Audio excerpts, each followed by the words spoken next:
Labas visiems. Pradedam naują dieną gerais dalykais. Mes jas raunam iš daržo ir metam į šiukšlyną. Nebedarykit taip. Čia yra ir detoksas, ir inulinas.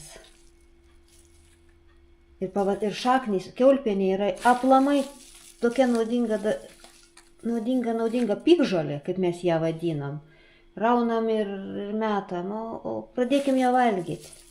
O aš darysiu, gimė tokia mintis, pasidaryti pestą. Aš visada iš šviežių daržovių pasidarau pestą. Nelabai mėgstu šias, garšvą aš kartais, garšvą dedu į salotas. O vat iš tokių kartesnių, tokių visada darausi pesto. Ir man pesto visada eina vietoj sviesto. Aš ir ant duonos užsitepu, ir į košę įsidedu su naudingais aliejais. Tai vat, kad irgi prisirinkau kiaulpienių ir dabar bus mano pesto iš kiaulpienių. Pirmą reikia nusiplauti jas, žemėmgi nemalsi. Paskiau girgždės tarp dantų.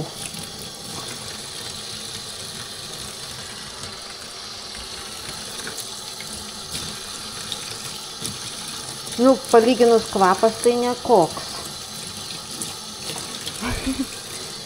Kiaulpienis kvapas. Bet skonis niekada aš nesudariu šito pesto, va dabar ir išbandysiu.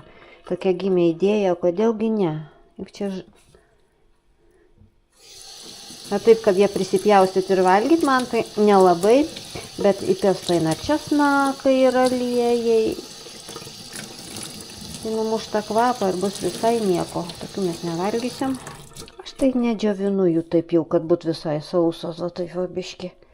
Kol pasiruošiu, apspaudau. Jas biški apvarva ir malu.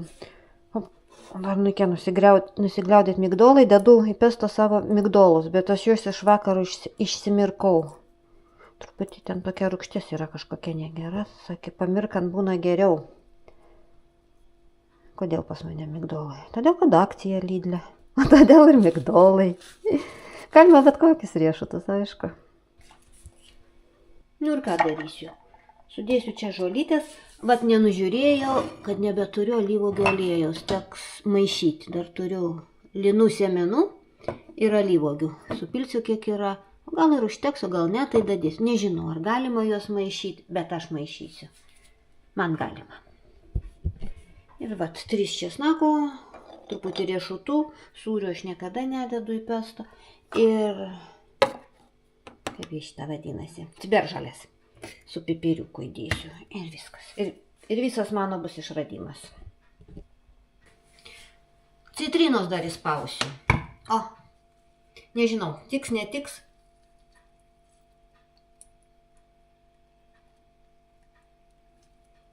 Pusė valgomojo šaukšto kažkur. Va taip, sužiūžinau, suburskinau, ne visai sumaliau į košę, va tokį liko, čiut liko. Tuoj paragausiu ir pasakysiu, kas man čia išėjo.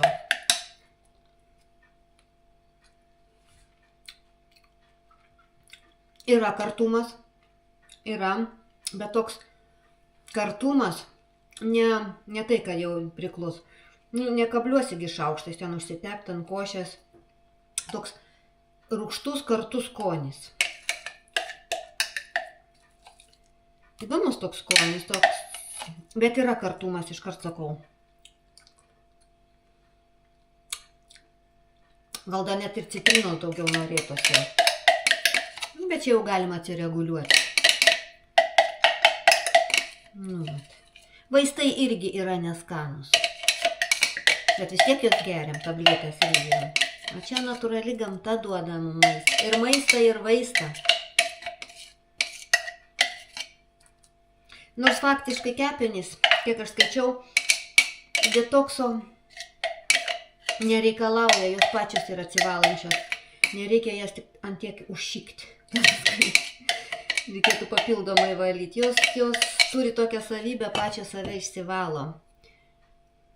Nu, jeigu jau ten būna stiprus antibiotikai, tablečių, ten kalnai geriami, gal tada ir reikia joms padėti. Bet kai tu natūraliai valgai, riboji tą maistą riebų jau ne kiekvieną dieną, kepenys pačios save išsivalo. Nežinau, aš ne daktaras, bet aš taip skaičiau. Vat ką perskaičiau, tai ir jums sakau. Vat, man norisi dar citrinos, vat ant šito užpilti. Citrinas ir dar, man atrodo, reikia aliejaus, kad nejuoduotų ir ne...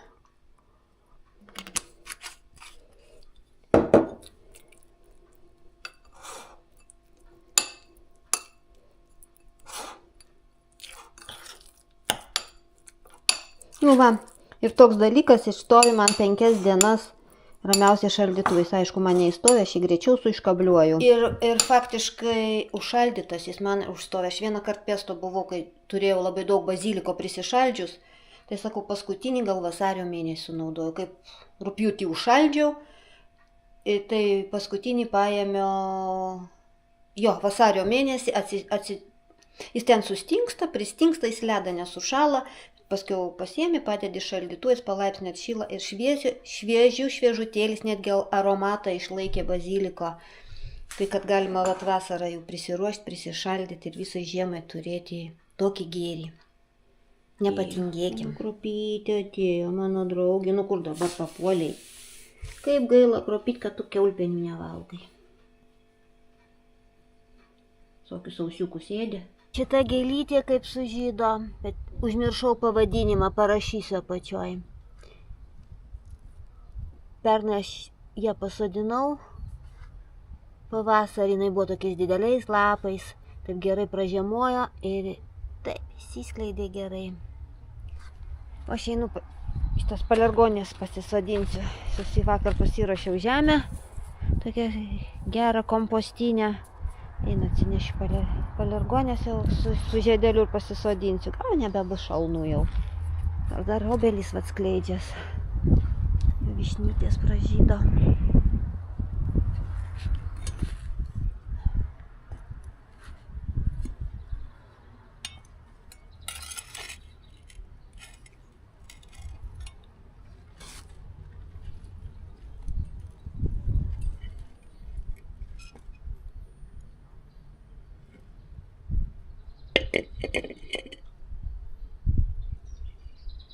Galvoju, kur visi mano draugai dingė, va vieną tai radau. Pasaroja jis pavėsinėje, čia atsipūtęs, šiandien net namo nėjo naktį.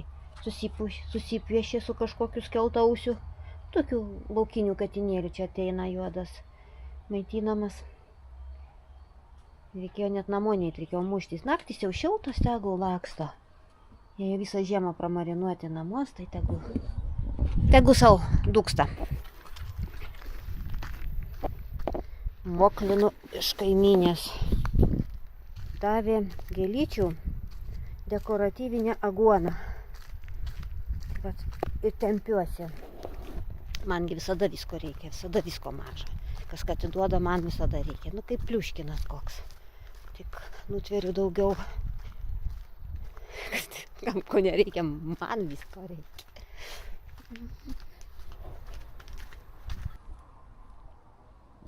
Dabar galvoju sukis kur sodinti. Atsitempiau. Vat kur pasodinti. Bet... Tau kruopą pasakys, kur pasodinti. Kruopą, eik. Kur iškas žemė, va ten ir sodink. Ten bus su šituo trąša. Jo, čia tai greitai, mums su šitom trąšom tai greitai.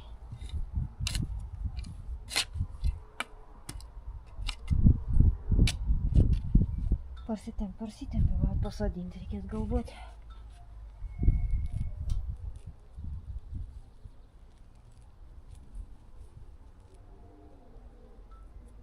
Visus vienon krūvon pasodinsiu, kad būtų didelis krūmas.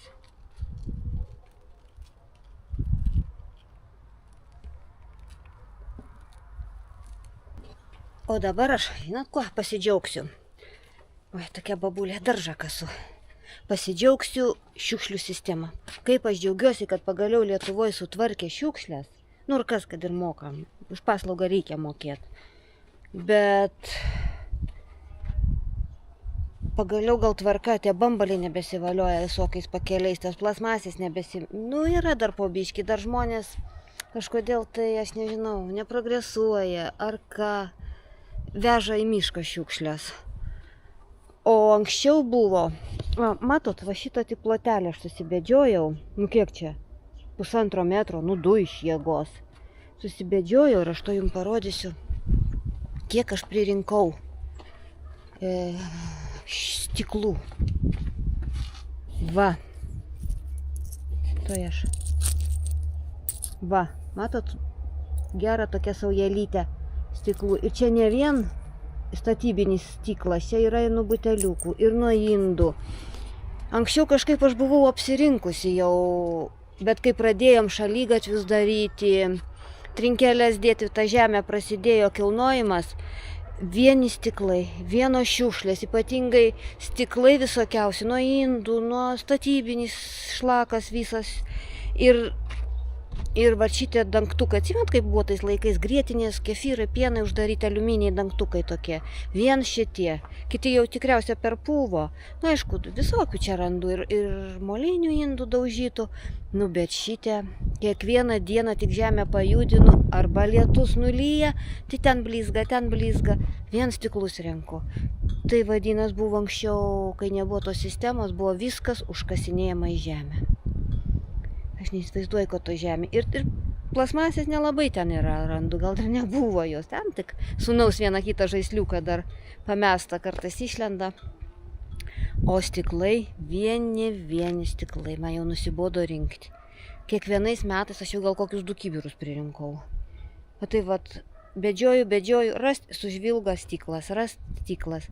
Nu, anksčiau dar šito nebuvo, buvo jau sena žemė, jau buvo dirbta perdirbta, išrinkus, bet dabar kai pakėlėm šitą bordiūrą, pas mane lysvė tokia pakelta, pakėlėm šitą bordiūrą, pasidarėm aukštesnį tokį daržą, reikėjo žemių privežti, o va ten trinkelės dėjasi, pamatas kasėsi, pasijudino žemė, pasikasė, vieni stiklai prasidėjo. Siaubas, kai nebuvo tos sistemos. Atsimenu, mes 96 čia pradėjom gyventi. Nebuvo absoliučiai. Aš bandžiau susiorganizuoti šiukšlės. Tai man buvo atsakymas, mes į sodų bendrijas nevažiuojam.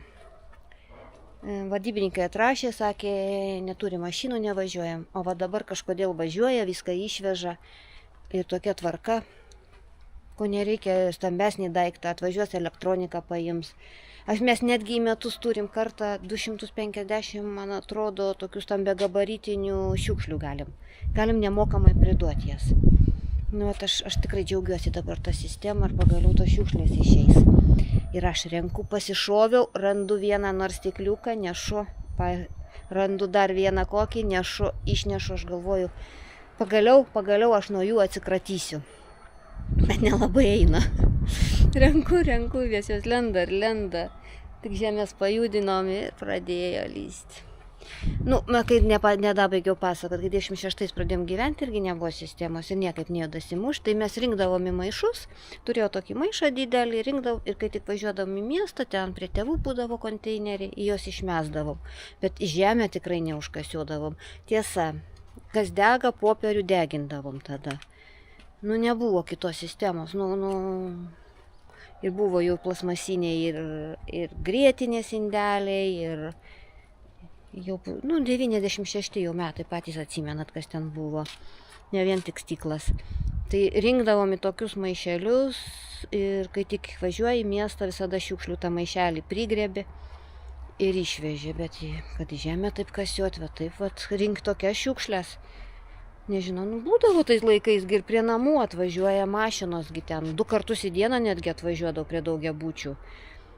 O vat kaimų, dėl kaimų aš negaliu pasakyti, Vabalninke, kur mes dėdavom šiukšlės.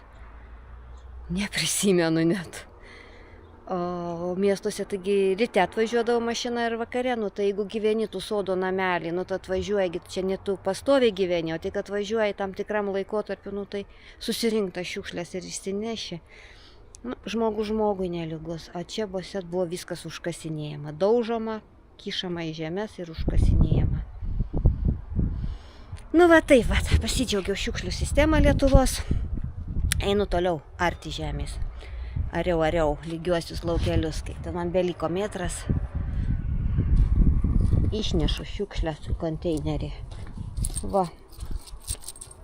Ir kiekvieną dieną tik pasiknys po žemę ir va tokie reikalai.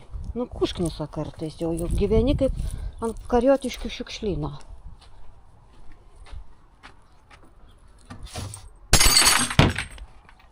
Per vasarą visą konteinerį prirenki. Mano naktį baldos. Vieną miegą, naktį vakaras neparvarysi namo. Nei to, nei šitos paniusios. Pradėjau gyventi naktinį gyvenimą. Nu ir gerai, naktį man ramiau, mažiau mašinų, mažiau triukšmo, jie dieną miega, naktį laksto. Man saugiau taip. Ir jų gyvenimas kažkaip tai aktyvesnis naktį.